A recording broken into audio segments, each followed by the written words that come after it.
Subscribe करें और bell दबाएं ताकि कोई खबर रह न जाए।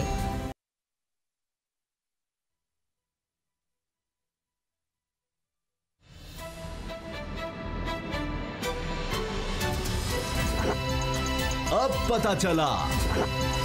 बिस्मिल्लाहिर्रहमानिर्रहीम, अस्सलामु अलैकुम। मैं हूं मोहम्मद उसामा गाजी और आप देख रहे हैं अब पता चला। अजीब वक्त गुजरता है इंसान पर। एक दौर था कि नून लीग हुकूमत थी और हम देखते थे कि दफ़ा 144 नाफिज की जाती थी और उन्हीं के दौर में लाहौर की मॉल रोड का भी हुक्म आ गया कि यहाँ पर जलसे जुलूसों पर पाबंदी है और तब नून लीग की हुकूमत कहा करती थी कि ना आए। लेकिन आज जब अपोजिशन में है तो उसी की खिलाफ वर्जी करते हैं।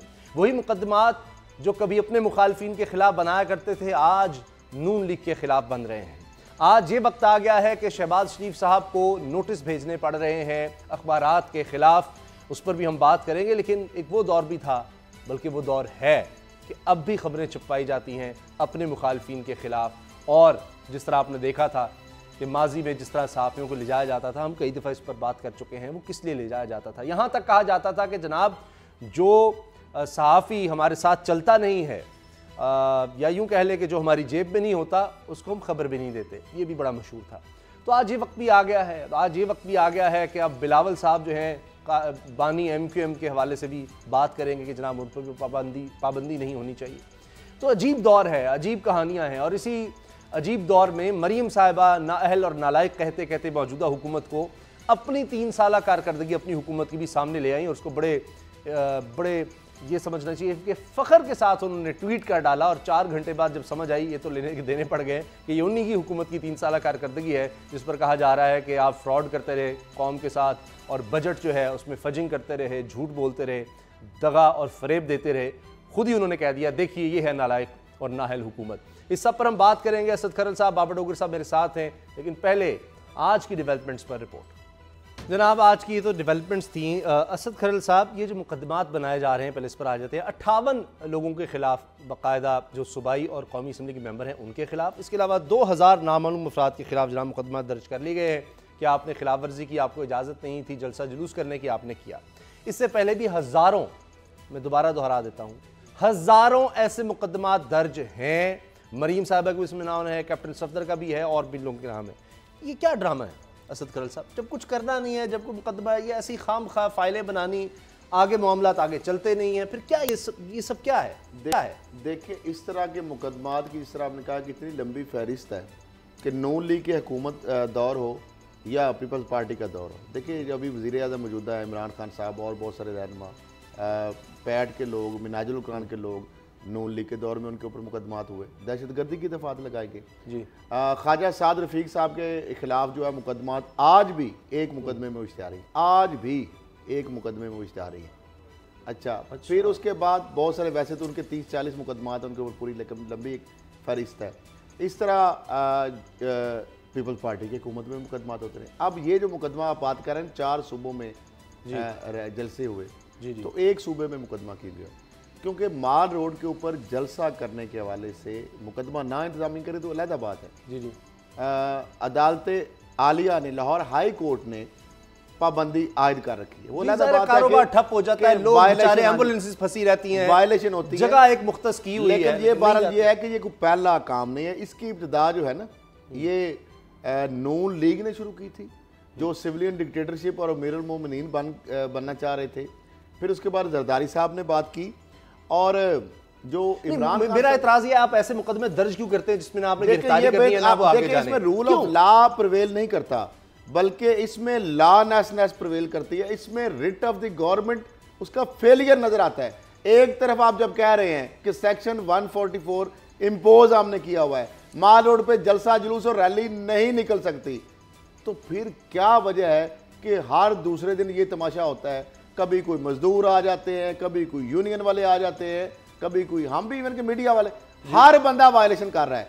यानी ना तो अदालती अहकामात की पाबंदी की जा रही है, ना उन ट्रेडर्स का ख्याल किया। अगर आपको पता है रैलियों और जुलूसों में, और माल रोड वाले तो बेचारे जब को मामला होता है लोग इधर आ जाते हैं, करोड़ों अरबों का मामला ये है कि ये अगर इनके पास इतना ही मैन पावर है, इतनी स्ट्रीट पावर है, इतनी इनके पास सीटें हैं, तख्ते लाहौर के अंदर, अगर इमरान खान 2011 में जिस वक्त ना तो उनका कोई MNA था, ना उनके पास कोई MPA था, ना उनका वजीर था, ना उनकी हुकूमत थी, ना उनके UC चेयरमैन थे, ना काउंसलर थे। उन्होंने, आपने देखा मीनार पाकिस्तान भरा, ये दावा करते हैं कि हम तख्ते लाहौर के वारिस हैं, लेकिन उसके बावजूद जो अभी मामले खसूसी जो फिरदौस आशिक अवान साहबा कह रही थी, आज ये साबित हो गया कि नून लीग जो कह रहे हैं पुलिस की लाठी, सरकार की काठी, और जिस तरीके से उन्होंने कहा कि SHO पटवारी, रजिस्ट्री मुहर्रर, तहसीलदार, DC और DPO जिस तरीके से, और LDA और वासा,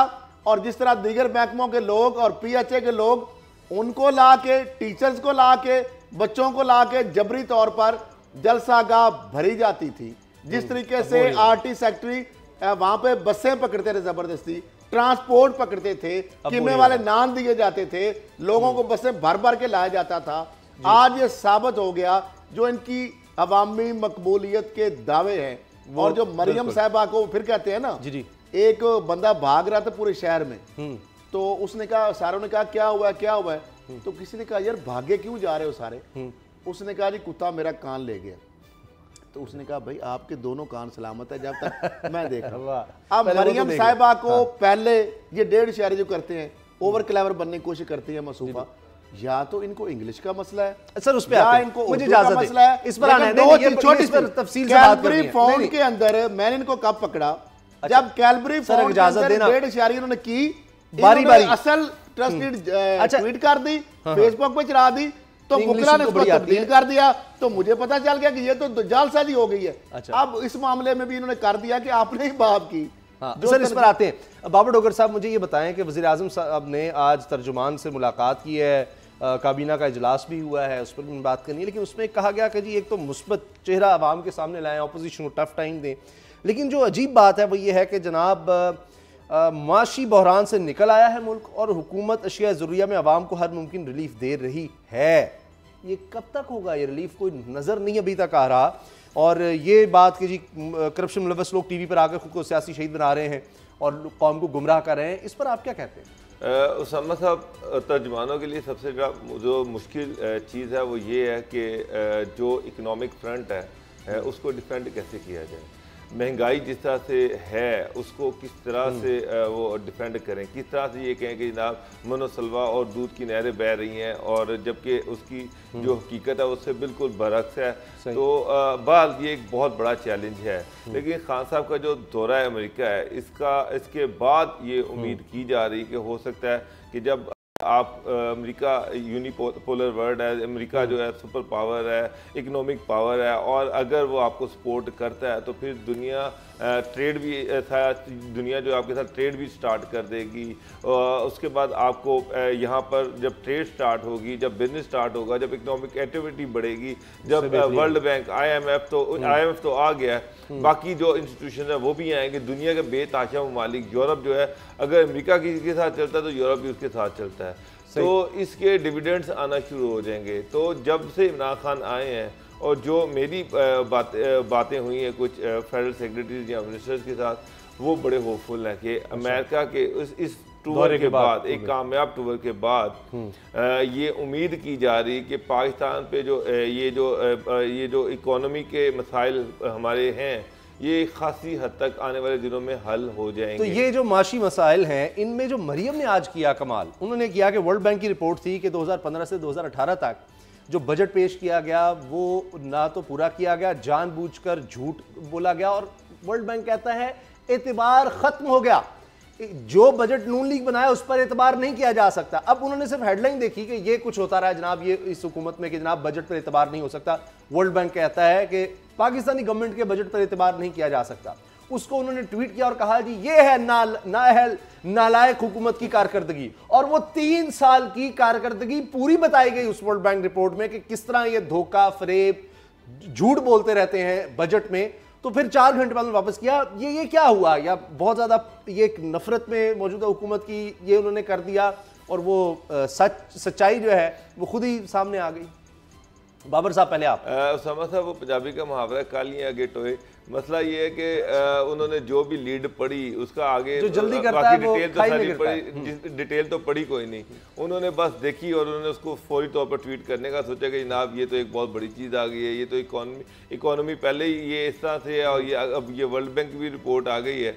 तो बाद में जब किसी ने बताया कि ना ये आपकी अपनी गवर्नमेंट की परफॉर्मेंस है, पता क्या हुई, उनकी गलती भी नहीं है, देखे ना। अच्छा, उनकी गलती नहीं। बड़ी बात है खरल साहब, आज तो आप डोगर साहब जी जी उन्होंने मेरा ख्याल कुछ स्पॉन्सर रिपोर्ट किसी को कहा हुआ था कि इस तरह की रिपोर्ट लगाएं, तो वो समझ रही थी गलत फहमी से कि वो रिपोर्ट जारी होगी। अच्छा, मेरा ख्याल जिस तरह सर्वे जारी होते थे, आपको पता है, कोई ऐसी रिपोर्ट समझा, वही रिपोर्ट जो मैंने भेजी थी, जिस तरह वो कार्ड लिख के देती थी, कभी मुशाहिदुल्लाह खान साहब को, एहसन इकबाल और मोहिउद्दीन वानी साहब हमारे जो दोस्त हैं डोगर साहब के मेरे, उनके जरिए बेचारे गवर्नमेंट सर्वेंट क्या करे फिर। अच्छा। वो मरता क्या ना करता, वो कहते हैं मसला ये है।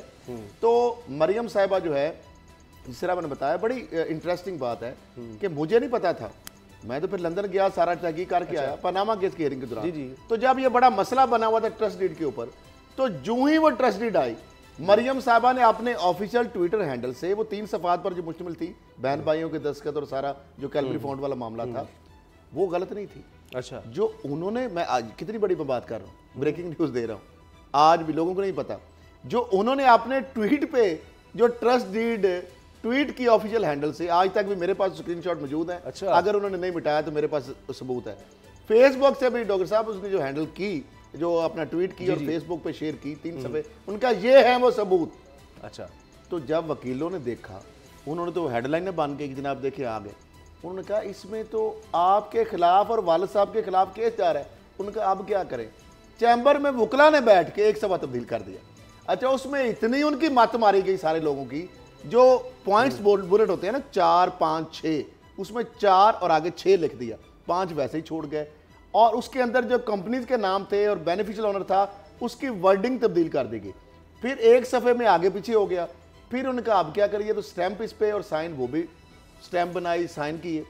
अब वो 2 चीज़ें, यानी उनका ट्विटर हैंडल ऑफिशियल, उनका फेसबुक, और उनके वकला की जानब जो सुप्रीम कोर्ट में ट्रस्ट जमा कराई गई, वो दोनों आपस में डिफर करती हैं। मैं इस पे बरतानिया चला गया, वहाँ पे तहकीक की, वापस आया तो केस लॉजिकल एंड की तरफ बढ़ रहा था। पीटीआई ने ये चीज़ें, हमने सारे मीडिया के जरिए उनको पहुंची, मैं ट्वीट भी कर दी सारे, उन्होंने कोर्ट में पेश की, और कोर्ट ने कहा, इन्होंने कहा इसके लिए हमें 3 महीने का टाइम दिया जाए, इसका जवाब तो लादा उन्होंने कहा इसके हवाले से जालसाजी।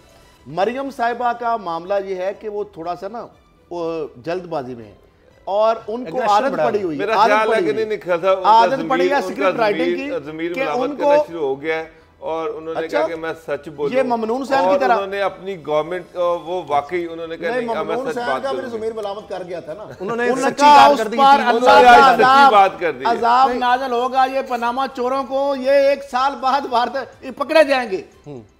आपने देखा ना, वो अब इस तरह भी कहे। अब नवाज शरीफ साहब ने भी, इनके बाप ने भी कहा था, उन्होंने कहा था कि चोर या करप्ट लोग इतना बेवकूफ होगा कि वो अपने नाम पे एहसासे रखेगा। मशहूर ज़माना उनका कॉल है। अच्छा, कि चोर और करप्ट से क्या, अगर हमारे जो लाइफस्टाइल है, तुम्हें इससे क्या, जरदारी साहब हमारे पास जिस तरह पैसा बनाया, जरदारी साहब ने कहा कि जिनके फेक अकाउंट बने हैं, जो फलूदे वाले, पापड़ वाले, उनको पकड़े, मेरा क्या, मेरा इससे क्या तल्लक है भाई। मामला ये है कि ये जो चीजें हो रही हैं ना उसामा साहब, जो इमरान खान साहब ने बात की है ना तर्जुमानों से, ये पूरी कौम जो है ना ये देख रही है तमाशा। आज जो सेंसरशिप, मीडिया की आज़ादी के पीछे किस बात के, 97 में जो आज़ादी सहाफ़त का जो ढिंडोरा पीटा गया था, नवाज शरीफ की गवर्नमेंट थी, डोगर साहब, टैक्स चोरी के नोटिस का इशू था ना, और तो कोई मसला नहीं था, वो आज तक बड़े सुन ले, आज तक चल रहा है। 98 के अंदर, फरवरी 98 में कब्रें बन गई नवाज शरीफ की, आज़ादी सहाफ़त का मसला बन गया, उसको रिबाटी किया गया। फिर 98 में फरवरी में शकील रहमान साहब लाहौर आए, उनके मैगजीन एडिटर, उनके पास प्रूफ आ गए, चूंकि शरीफ रहमान की करप्शन के, वहां पे नेगोशिएशन हो जाती है, और उसके बाद आज़ादी सहाफ़त का मसला खत्म, और नवाज और ये जो ग्रुप है भाई भाई हो गए। नवाज उसके बाद ऐसा मामला हुआ, इनसे पहले डॉक्टर साहब ने काम किया है, बात ये है कि तर्जुमान गवर्नमेंट को डिफेंड किस तरह से करें, इस महंगाई को डिफेंड कराते, वो नहीं हो सकता। लेकिन जो एक इमरान खान साहब की बात है ना डॉक्टर साहब, थोड़ा सा एक जो बात है कि जो करप्ट बंदा है, जो मुलजम है, जिसने मनी लॉन्ड्रिंग किया, जिसने अच्छा, पैसा चोरी किया, बाबर साहब, जो सजा याफ्ता है, जो मुजरम है, उसके या साथी या उसको आके पवित्र साबित करने की कोशिश करें, ये नहीं होना चाहिए। अच्छा, इसको डिफेंड करेंगे, वो तो पहले कह रहे हैं। कानून बाबर साहब, इस पर ना पैमरा ना मुल्की का नैब अफसरान को हिरासा करने पर आना है, आप इस पर कमेंट करने पहले जरा बाबर साहब। सर मैं तर्जुमानों का एक तो पहले ये कि इन्होंने इतनी बड़ी फौज तर्जुमानों की रख ली है, कोई 30-32 तो सिर्फ पंजाब में ही है, फिर फेडरल गवर्नमेंट में बेतहाशा तर्जुमान रख लिए गए हैं तर्जुमानों के पास। अब देखिए कि पंजाब गवर्नमेंट की परफॉर्मेंस, शहबाज गिल साहब जो हैं वो पंजाब गवर्नमेंट के तर्जुमान हैं, वज़ीर आला पंजाब के तर्जुमान हैं। आप मुझे उनके पिछले को 50 ट्वीट जितने वो प्रोग्राम में बैठ रहे हैं, कहीं कोई एक काम जो पंजाब गवर्नमेंट ने किया हो उन्होंने आज तक उसको उजागर किया हो? वो जलसे दिखाते हैं कि जी नाकाम हुए, वो जनाब गालियां दे रहे हैं मरियम नवाज को, वो मरियम नवाज के ट्वीट्स का जवाब दे रहे हैं, वो मरियम नवाज को वो बिल्कुल उनका जो उनका असल काम है वो उन्होंने छोड़ दिया और वो सिर्फ इसी काम पर लगे हुए हैं कि जनाब मरियम को गालियां दे रहे हैं। अकरम प्लस को काम करेंगे तो यही काम आप बता देना, चीफ मिनिस्टर साहब ने काम किया है वो क्या जाकर करें? चीफ मिनिस्टर का काम है। फिर खान साहब जब कह रहे हैं कि तर्जुमानों को कि गवर्नमेंट की खूबियां उजागर करें, तो तर्जुमानों को पूछना चाहिए ना कि खान साहब पहले तो हमें बताएं कि ये हमने बताना क्या है। ये महंगाई के हवाले से, ये अशिया की कीमतों के हवाले से, टैक्सेशन के हवाले से, गुर्बत के हवाले से, बेरोजगारी के हवाले से हमें ब्रीफ किया जाए, हम क्या बताएं। मगर वसीम अकरम प्लस जो है उन्होंने जो 32 तर्जुमान रखे हुए हैं उनको आज तक शायद किसी ने ब्रीफिंग भी नहीं दी होगी, उनसे कोई बात ही नहीं की होगी। वो इसलिए है कि बुज़दार साहब देखिए करप्शन हो ही नहीं सकती क्योंकि वो काम करते ही नहीं है, तो करप्शन कहां से होगी? नहीं सर, परचून लेवल पे काम चल रहा है। वो सीएम साहब मैं आपसे डिसएग्री करता हूं, परचून लेवल पे काम चल रहा है, परचून की खरीदोफरोख्त हो रही है, ये ट्रांसफर पोस्टिंग, ये छोटी मोटी जो चीजें हैं इस पे तो चीजें चल रही हैं, इसमें तो कोई शक नहीं है। आप जाके पता कर लें, छोटे लेवल पे काम चल रहा है, लेकिन बड़े लेवल पे 6-7 एक नहीं, 2 नहीं, 3 नहीं, 4 नहीं, 5 नहीं, इससे भी बहुत ज्यादा। उन्होंने मरासले सर्कुलर जारी किए, आपको पता है, पूरे 6-7 क्या कि मेरे रिश्तेदार और अजीजों कारब अगर को आपको नाम लेके फोन काम कराएं तो खबरदार उनका काम यानी मेरे से डायरेक्ट रब्ता करें, क्योंकि मामला डॉक्टर साहब इससे वो ये ना करें, वो कहते हैं जी लोग धोखा देते हैं। अच्छा ब्रेक का वक्त हो रहा है। दूसरी बात यार वो चीफ मिनिस्टर है, क्या मजाक बना हुआ है? सिर्फ डीजी खान की डेवलपमेंट हो रही है, डीजी खान की सड़कें बन रही है, डीजी खान के सब अरबों रुपए के प्रोजेक्ट वहाँ पे अप्रूव हुए, बड़ी खबर है। तो ये वही चीज है शहबाज शरीफ लाहौर के करते रहे हैं, वो डीजी खान के कर रहे हैं। आप यकीन लाहौर में देख लें, लाहौर के इधर उधर जितने ये हमारे फैसलाबाद, गुजरांवाला, रावलपिंडी, यहाँ पर सड़कें टूटी हुई हैं, कूड़े कच्चे के ढेर लगे हुए हैं और कोई फोकस नहीं है। अच्छा एक चीज का फोकस, तो तर्जुमान किस चीज को उजागर करें? फिर वो यही है कि जो तर्जुमान आएगा वो शहबाज गिल की तरह वो पीएमएलएन और पार्टी को गालियां देगा। अच्छा, गवर्नमेंट की कोई परफॉर्मेंस सामने होगी तो उसको उजागर करें। नैब ने जो ही कोई परफॉर्मेंस करनी शुरू की है, असद जंजुआ साहब हैं जनाब, वो छापामार टीम के सरबराह हैं, उनको फॉलो किया गया गाड़ी ने और उसकी रिपोर्ट भी दर्ज करवा दी गई है। ये वही साहब हैं नैब की टीम के जिन्होंने आसिफ जरदारी, फ़याल तारपुर और शाहिद खान अब्बासी साहब को भी गिरफ्तार किया। असद खरल साहब, ये तो आप पर भी गुजर चुकी, बाकायदा एक आप पर कातलाना हमला भी हुआ और उसके अलावा तो कई आपको धमकियां तो कई दफ़ा मिल चुकी। ये क्या हो रहा है? ये तो याद आ रहा है, हम छोड़ेंगे नहीं किसी को जो हमारे खिलाफ आएगा, तो माफिया फिर एक्टिव हो गया। पाकिस्तान के अंदर आज भी जो हमारे, मैं कहता हूँ उन जजों को मैं सलाम पेश करता हूँ जिन्होंने आने वाली जो चीज़ें हैं वो देख ली थी, भांप ली थी। पनामा के जो केस के फैसले के अंदर उन्होंने कहा था ना, जो हवाला दिया था कि सिसिलियन माफिया और गॉड फादर और किस तरह क्रिमिनल और माफिया और सहूलतकार इनके बैठे हुए थे। और आपने देखा पहले कमीशन के दौरान भी इदारों ने किस तरह सुप्रीम कोर्ट से झूठ बोलते रहे, बाद में वही चीज़ें जब दूसरा JAT बनी और वो चीज़ें सामने आई। मामला ये है कि असद जंजुआ साहब, चूँकि जितने भी बड़ी गिरफ्तारियाँ हो रही, जो भी आपने नाम लिया, इनको गिरफ्तार करने वाली टीमों की इन्होंने सरबराही की। अब वो जब घर जा रहे थे तो गाड़ी जो नंबर है AG 712 काले शीशे थे, उनका पीछा किया। नंबर गलत भी हो सकता है, ज़रूरी नहीं है कि ये सही नंबर हो, और जारी बात है इस तरह का, लेकिन ये कोई पहला वाक़या नहीं है। उसामा साहब, बहुत सारे 1-2 वाक़यात ऐसे हैं जिसमें अकाउंटेबिलिटी कोर्ट में मैं विटनेस भी हूँ। मैंने नैब के अफसरान को, लोगों को जब 40-40 करोड़ की उनकी रिकवरियाँ करते हैं, धमकियाँ देते भी देखा है, फायरिंग करते भी देखा है, मैं विटनेस भी हूँ। जेलों से जाके उनका एतराफ़ जुर्म भी मैंने करवाया है जब वो कहते थे कि इतना केस बन गया 40 करोड़ हमने लूटा, आराम से बैठेंगे, और वही सीडी जब लगी तो एहतसाब अदालत ने कहा कि वहां पे तो कोई प्रेशर नहीं था। तो ये सारी चीजें। उसके बाद कामरान फैसल शहीद, कामरान फैसल शहीद, मैं लाहौर में था, ये जब वाकया हुआ, उसके साथ पंजाब फोरेंसिक साइंस एजेंसी की रिपोर्ट जो मैं उसका हवाला दे रहा हूँ, उसके मुताबिक खुदकशी नहीं थी, खुदकशी का ड्रामा रचाया गया, उसको भी कत्ल किया गया, होमोसाइड उसके साथ नहीं, हुआ। तो इसमें करना क्या? अच्छा, उसमें उस वक्त क्योंकि उसका कसूर ये था कि वो भी राजा परवेज अशरफ और बड़े बड़े लोगों के खिलाफ कार्रवाई कर रहा था। उस वक्त के चेयरमैन फसी बुखारी और उस वक्त के डीजी उसके ऊपर प्रेशराइज कर रहे थे कि उसका नाम निकालो। उसके चैट मेरे पास मौजूद है, और फिर जिस तरीके से आईजी इस्लामाबाद और उस वक्त के रहमान मलिक साहब ने एक बंदे के जरिए मेरे पास उसकी और उसकी मिसेज के साथ चैट भेजी मिसलीड करने के लिए कि वो साइकोलॉजिकल इसको इशू था। मामला यह है कि उसको भी किया गया। नैब का कोई अफसर हो, पुलिस का हो, और एफआईए के साथ जिस तरह अगर पैसे बशीर वाले मेमन साहब के साथ जिस तरीके से उनकी फैमिली के साथ जरदारी साहब ने असर किया, और फिर सुप्रीम कोर्ट को इंटरवीन करना पड़ा, हाई पावर जेडी बनानी पड़ी, और आप सामने अरबों रुपए का मामला है। मामला यह है कि बदकिस्मती ये है कि रियासत में ना तो कोई विटनेस को प्रोटेक्शन है, ना आईओ को प्रोटेक्शन है। देखिए, नैब का जो आईओ अरबों रुपए रिकवर करता है, बड़े बड़े लोगों को गिरफ्तार करता है, एफआईए वाला, पुलिस वाला, एंटी करप्शन वाला, ना तो उसके पास पुलिस वाला है, गार्ड है, ना उसको यूनिफॉर्म आपने दी है, ना उसके पास वेपन है। तो ऐसा बंदा, निहत्ता आदमी, और इतने बड़े माफिया जिनके लिए मोटरकेड है, जो पठानों को पैसे दे के बंदे मरवा सकते हैं, और वो मुंह से कहते हैं पाकिस्तान में 2-4 करोड़ दो, बंदा मरवाओ। आपको पता है लाहौर के अंदर कई वाकयात है, पठान कहते हैं पैसे दो, नहीं या जो भी और वो इतराज नहीं कर लेते। क्रिमिनल्स होते हैं, किसी से रियासत की चीफ जस्टिस ऑफ पाकिस्तान को मैं ये नहीं कहता नोटिस ले, नहीं लेना चाहते ना ले, लेकिन चेयरमैन नैब को ये मुकदमा भी हुआ है, पुलिस को ये मामला इसको तह तक पहुंचना चाहिए। मैं आपको लाहौर की मिसाल देता हूं। लाहौर नैब में अभी रिसेंटली एक कंप्लेंट आई कि लाहौर नैब के जो इन्वेस्टिगेशन ऑफिसर्स हैं, एक डीपीओ है साहब सुहेल जफर चट्ठा, वो डीपीओ शेखुपुरा थे, तो उन्होंने 40 करोड़ रुपए का वहाँ से फंड निकलवा लिए। डीपीओ गुजरात है तो 70 करोड़ रुपए वहाँ से पहले साउथ पंजाब ब्रेक ले लेते हैं, इसी पर आएंगे, ब्रेक का वक्त है, अमेरिका से धमकियां लगा, इस ब्रेक के फौरन बाद।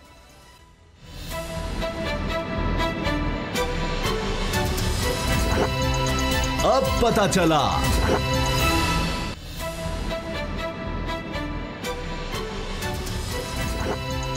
अब पता चला।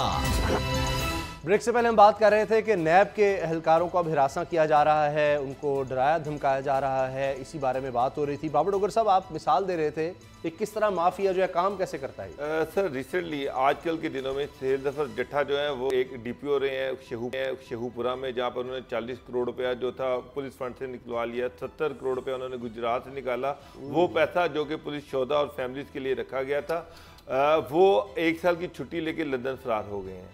नैब के इन्वेस्टिगेशन ऑफिसर, नैब उनके खिलाफ इंक्वायरी कर रही है। नैब के जो इन्वेस्टिगेशन ऑफिसर हैं, जो आईओ हैं, उनको उन्होंने व्हाट्सएप पे उनको धमकियां दी हैं और उनको कहा है कि जनाब तेरे पे पर्चे भी दर्ज करवाऊंगा और तेरा पुलिस एनकाउंटर भी करवाऊंगा।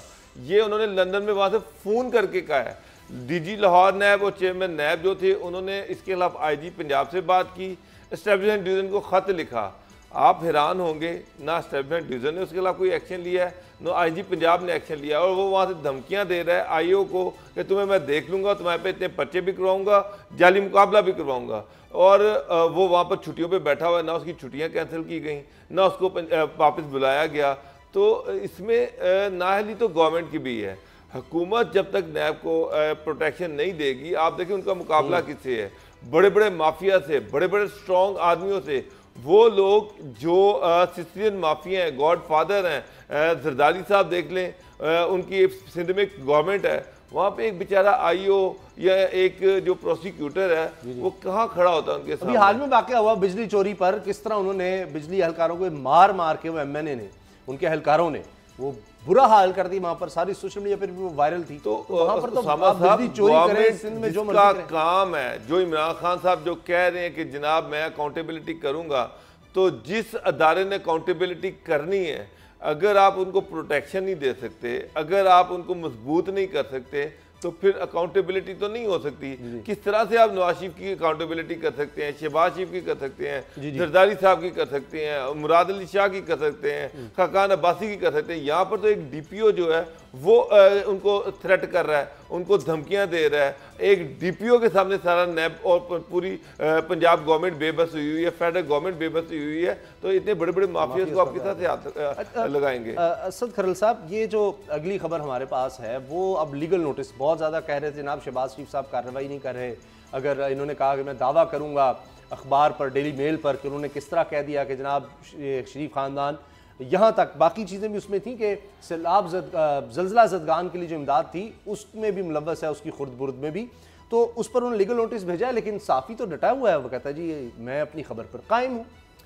एक तो उसामा साहब जब ये खबर लगी थी तो मैंने कहा था कि उनकी टीम वहाँ पे पहुँच गई और वो लीगल नोटिस देंगे। आपके लिए शायद उस वक्त शॉकिंग थी बात, उन्होंने बरल दे दिया।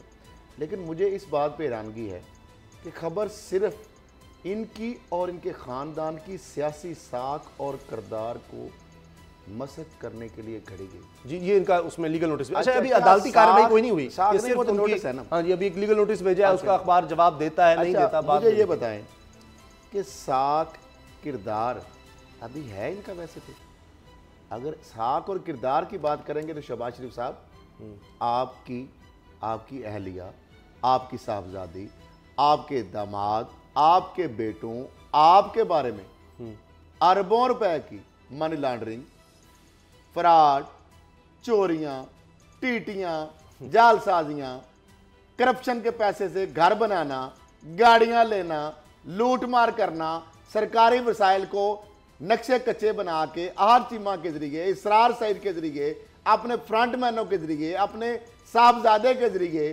लाहौर के अंदर ज़मीनें पहले खुद लेना कच्चे नक्शे बना के, उसके बाद औने पौने फ्रंटमैनों के जरिए, फिर सरकारी वसाइल से वहाँ पे रातों रात ब्रॉडवे बनाना, चौड़ी सड़कें, ताकि वो कमर्शियल सारी आपकी जगह आ जाए, उससे अरबों रुपए बनाना। फिर जिस तरीके से आपने टीटियाँ लगवाई, जो आपने हवाला हुंडी किए, जो तोड़ों में भर भर के ले जाते थे, जो के ब्लॉक में आपका ऑफिस था, जो फजल अब्बासी, जो कासम कयूम, जो नेशनल बैंक आपके दामाद ने जिस तरह लूटा, वहां पे लूटमार उसके करके वो प्लाजा, जिस तरीके से वो अपने जल्जला जदगान के यहाँ पे फंड व इकराम जो उसको कराया, इदारे किए, हल्ला दूध वालों पे हल्ला बोल के एंटी करप्शन को इस्तेमाल किया, लोगों को सलमान शहबाज, हमजा शहबाज पकड़वा के CI में, पुलिस में रखवा के घर लिखवाते थे, चेक लेते थे, टॉर्चर कराते थे। इसके बाद भी आप कहते हैं हमारे को साख है? कुछ शर्म को हया जो आपके जो रहनुमा है उन्होंने कहा है। इसके बाद आपको तो फिर सारे चैनलों के ऊपर आप दावा करें, आप तो सारे पाकिस्तानी अखबारात के ऊपर दावा करें, क्योंकि हम तो रोज आपके मुंह पे कालक आपके करतूतों की वजह से वो हम रोज मलते हैं। आप करें, आप आए ना, आप कहें नैब जो बात कर रहा है, जो आपके बेटे को पकड़ा है, जो चीजें हैं, आपका एक डिनाइल नहीं आया। मैं इंतजार कर रहा हूं आप कहें कि जो टीटियां हैं, जो ट्रांजैक्शंस हैं, वो जाली हैं, वो उस कैलबरी फॉन्ट में लिखे हुए हैं, वो बैंकिंग रिकॉर्ड नहीं है, वो बंदे किरदार जो है वो नहीं है वहां मौजूद। तमाशा कर रहे हैं। शहबाज शरीफ साहब ने खुद को खादिम आला मशहूर करवाया था या कोशिश की थी, अखबारात में इश्तिहार हर जगह, अब तो टीटी आला चल रहा है। बाबर साहब, टीटी सिर्फ नाम रख देना चाहिए। अच्छा, उसमें आप देखें कि ये कह रहे हैं कि जनाब एरा जो था फेडरल गवर्नमेंट का अदारा था, और उससे पहले तो ये कि 2005 में वज़ीर आला पंजाब नहीं था। हालांकि उस डेविड रोज जो सहाफ़ी है उसने कहा कि जनाब मैंने जो स्टोरी दी है ये स्टोरी 2009 और 10 की है, उस वक्त 10 और 11 की, जिस वक्त ये सारे पैसे वहां से आने शुरू हुए। उसको कितना 2005 में चुका आया था, ये कहते जी तब मैं नहीं था, लेकिन ये बहाली का काम तो कई साल जारी रहा। एरा तो अभी भी काम कर रहा है, 8 से 13 तक ये चीफ मिनिस्टर पंजाब भी थे। अच्छा, उसमें आगे सुन लें, शहबाज शरीफ साहब से ये सवाल भी पूछा गया था कि उनके बेटे जो थे, उनके जो दामाद थे अली इमरान, उसको नवीद इकराम ने एरा के फंड से 6 करोड़ रुपए की पेमेंट की जो अली एंड कंपनी के अकाउंट में गई। जी, शहबाज शरीफ साहब इस चीज़ की वजाहत कर दें कि वो पैसा अली इमरान के अकाउंट में किस तरह से आया। दूसरी बात इन्होंने कहा जी, उसके बाद इन्होंने कहा जी नवीद इकराम जो था उसके खिलाफ तो FIR मैंने खुद दर्ज करवाई थी, उसको मैंने खुद एंटी करप्शन के जरिए गिरफ्तार करवाया था।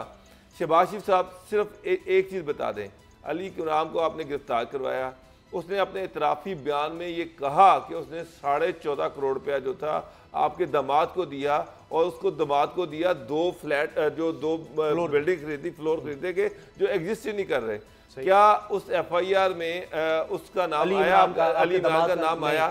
क्या आपने कहा थी कि मैंने रिकवरी करवाई? क्या अली इमरान से 14.5 करोड़ रुपए की रिकवरी करवाई गई? एक धेला नहीं करवाया गया। अली इमरान को उस केस से आपने निकलवाया, आपने ये एक क्राइम किया है। ये जो अली इमरान के 14.5 करोड़ रुपए जो खा के बाहर दौड़ गया है, इसमें आप बराबर के शरीक हैं। इस जुर्म में आप वज़ीर आला पंजाब, आपने उस वक्त जो DG एंटी करप्शन थे उनको चेंज करवाया, एक और दूसरे DG एंटी करप्शन को चार्ज दिया, उसके ज़रिए से नवीद इकराम पर प्रेशर डलवाया गया, उसको पागल करने की कोशिश की गई, 8 महीने उसको एक तारीख सेल में रखा गया, उस पर यह प्रेशर बढ़ाया गया कि अली इमरान का नाम लेना बंद कर दे। मुझे एक बात बताएं, तो अली इमरान फिर किस चक्कर में भागा हुआ है? वो जो प्लाजा जिसपे सारा फ्रॉड आपने करवाया, साफ पानी का दफ्तर आपने वहां पर बनवाया, नेशनल बैंक का दफ्तर वहां पर आपने बनवाया, ये पैसों से अली इमरान को आपने बचवाया। आप तो एक एक चीज में, आप तो इस करप्शन में अपने घुटनों तक डूबे हुए हैं और आपके पास इसका कोई जवाब नहीं है। दफ्तर लो। CCPO अमीन वैस उस वक्त जो पांव में बैठे हुए थे, CM साहब की तस्वीरें इस तरह की जारी खल साहब, मैं इसका गवाह हूं, मैं इसका गवाह हूं कि वहां पर जितनी भी ब्रांडेड दुकानें खुलवाई गई, DIG और CCPO जो थे उनको ये टास्क दिया गया कि ये प्लाजा चल नहीं रहा, तो जितने भी बड़े बड़े ब्रांड्स हैं उन पे प्रेशर डाला जाए, तो यहाँ पर अपनी दुकानें लें, खरीदे और अपने ब्रांड की वहां पर दुकान बनाए, ताकि जब बड़े बड़े ब्रांड आएंगे बैंकों को इसलिए इस्तेमाल किया कि वहां से सरकारी बैंक है उनसे कर्जे लो और वो खा जाओ, हड़प कर जाओ और वो फिर माफ करा लो, और पुलिस को अपने कारोबार के लिए इस्तेमाल करते हैं। ये PH है तो उसको नवाजने के लिए लोगों को इस्तेमाल करते हैं, हर जगह ठेके देते हैं। ये सारा काम ये सब करते रहे। अभी तो ये खबर आ रही है फिर अच्छा साहब, जो सबसे बड़ी चीज है, इस फैमिली को इतनी झूठ बोलने की आदत है, ये अवाम को बेवकूफ़ समझते हैं, हर चीज़ में अवाम को मिसलीड करने की कोशिश करते हैं। सवाल इनसे ना कुछ पूछते हैं, जवाब कुछ देते हैं। सुप्रीम कोर्ट सवाल कुछ पूछती है, जवाब कुछ देते हैं। और कभी जो बंदा सुप्रीम कोर्ट के सामने झूठ बोलता है, जो बंदा नैब के सामने झूठ बोलता है, जो वहां पर फैक्ट्स को डिस्टॉर्ट करता है, आप मुझे बताएं एक प्रेस कॉन्फ्रेंस में जर्नलिस्ट के सवाल का वो जवाब कहां से सही देगा? तो फिर क्या करें? जब सुप्रीम कोर्ट में ये कहा गया कि जनाब ये सारा कैलिबरी फॉन्ट और ये दस्तावेजात जाली है, ये तो छोड़ दें, खैरल साहब मैं दोनों मौजूद थे। जस्टिस साकिब निसार ने इनसे जब आशियाना के हवाले से पूछा कि जनाब ये चीज़ें इस पर जवाब दें, तो उन्होंने बजाय कि आशियाना इकबाल के सवालों का जवाब देते, उन्होंने कहा जी कि मैंने मेट्रो बना दी, मैंने ऑरेंज लाइन बना दी, मैंने वहां से 10 अरब बचा लिया, मैं वहां से 30 अरब बचा लिया, वहां से 40 अरब बचा लिया, लेकिन मेरे से एक सवाल का रेलेवेंट जवाब नहीं दिया। मेरे बच्चों से करें, बच्चे कहते नहीं जी उनसे वालिद से करें, वो कहते नहीं कतरी से करें, कतरी से नहीं जी वो दादा से करें। वो एक अजीब कहानी है। ये जो नोटिस, लीगल नोटिस है ना, ये सिर्फ टेक्निकल बुनियादों पर खेल सकते हैं, अदरवाइज डेविड रोज जो है ना, उसके सवालों का जवाब डायरेक्ट सही नहीं दे सकते। अच्छा, ये मैं आपको लिख के दे दूं। मुझे भी यही लग रहा है, बस लीगल नोटिस से मामला शायद आगे नहीं जाएगा और वो अपनी खबर पे भी कायम है, क्योंकि प्रेशर बहुत ज्यादा लोकल मीडिया का, हर प्रेस कॉन्फ्रेंस में इनसे पूछा जा रहा है, हर जगह इनसे पूछा जा रहा है जी वो लीगल नोटिस का क्या बना। अब इनके पास और कोई जवाब नहीं है, तो इन्होंने बस वो लीगल नोटिस दे के अपनी जांच छुड़वा ली, कोई अदालती कार्रवाई नहीं शुरू हुई। अच्छा असद खरल साहब, सिर्फ 1 मिनट रह गया मेरे पास तकरीबन, ये फरमाएं कि ओवरसीज पाकिस्तानियों की खुशखबरी है कि वो भी इलेक्शन लड़ सकेंगे। ये बात हो रही है काबीना में, बाकायदा इस पर अब सोचा गया है कि इस बारे में कोई कानून साजी की जाए, तो ये आप समझते हैं अच्छी खबर है। इस पर बड़ा शॉर्ट कमेंट, लेकिन कोई मैं लंबी बात इस पर चाह रहा था कि ये जो निजी दौरों पर जो साबका हुकूमतें खर्च करती रही हैं, 1 अरब कुछ 60-70 करोड़ रुपया जरदारी साहब ने खर्च कर दिया और 1.5 करोड़ रुपया तकरीबन मियां नवाज शरीफ साहब ने खर्च कर दिया। कहा जा रहा है जी ये अब ये वापस होगा सर, 1.5 तो कुछ भी नहीं, 1.5 अरब रुपया, सॉरी मैंने अगर करोड़ कह दी मैं माफी चाहता हूँ, 1.5 अरब रुपया तकरीबन नवाज शरीफ साहब ने और 1 अरब कुछ 60-70 करोड़ जो है जरदारी साहब ने। ये वाकई ऐसा हो सकेगा कोई पैसे की वापसी? देखिए देखना ये है, सिर्फ जो कर्जा कमीशन बना है ना, उसमें ये चीज़ भी इमरान खान साहब को, नैब को, FI को देखनी चाहिए कि जो नवाज शरीफ साहब ने और जरदारी साहब ने दौरे किए, उसमें खालिस्तान ऑफिशियल दौरे कितने थे और उसमें ऑफिशियल कितने थे, खानदान के अफराद, अजीज़ों कारब, चांटे चेले, और फिर अपने पर्सनल कारोबार को देखने के लिए नवाज शरीफ साहब के दौरों की तफसील निकाले, जाते हुए ज्यादातर ट्रांजिट लंदन, पैसे वापस आएंगे, पे अभी तक लंदन, 1 रुपया नहीं आया। जरदारी साहब दुबई। नहीं, खरल साहब तो देखिए ना, देखिए, ये ऐलानात जब तक हैं। वापस नहीं आएंगे, आप तो जो वापस लाने वाले और नैब सर, के UNO अफसरान की हैं, UNO उनके की जो पीछे मीटिंग गाड़ियां थी, लगा रहे हैं, उनको धमकियां दे रहे हैं, उनके नहीं, ओबामा के साथ सारा खानदान जनाब खड़ा है कि सर जनाब हमने यूएनओ उनकी की किसी जो को मीटिंग तो थी, आप सिर्फ यूएनओ ये पूछ रहे हैं में ना। उनकी नवासिया मरियम के अभी बच्चे तो जो थे मिशेल वो ओबामा ऑफिशियल से मीटिंग में पैसे बैठे हुए लिए। थे। सरकारी खर्चों पर गए हुए हैं। मिशेल नहीं अपने पास से लिए थे सरकारी तो भाई खर्चों ये पर तो नवासे पक्की जो है ना, भी। तू चाय में है ना, फ्लोर भी। तो वो बुखार ये किसी को उधार नहीं देते, फिर हमें बार बार आप जख्मों पे नमक छिड़कने वाली बात लेकिन लेके ये चीजें बैटरी नहीं करती। वो समझते हैं कि सारा खजाना हमारा है। वाली जो खातून है, हाँ, वो तो नेवा उसके पैसे बाबर नहीं साहब दे सकते। कितने- प्रोग्राम ये का तो- खत्म हो गया जी। प्रोग्राम खत्म किया कि अच्छी बात होगी अगर ओवरसीज पाकिस्तानियों को भी पहले वोट के हक की तो बात हो चुकी, अब ये उनको इलेक्शन लड़ने की भी अगर इजाज़त मिलती है तो बड़ी अच्छी बात होगी कि जो हम समझते हैं मुल्क हमसे आगे निकल गए, वहाँ पर वो रहते हैं, यहाँ ज़र मुबादला भी कीमती भेजते हैं, तो वो भी समझते हैं कि मुल्क को आगे वेलफेयर स्टेट की तरफ, बेहतरी की तरफ किस तरह लेकर जाना है, तो शायद वो ज़्यादा बेहतर काम कर सकें, क्योंकि यहाँ जो रवायती सियासतदान है वो तो अटे पड़े हैं करप्शन से। अल्लाह हाफिज़।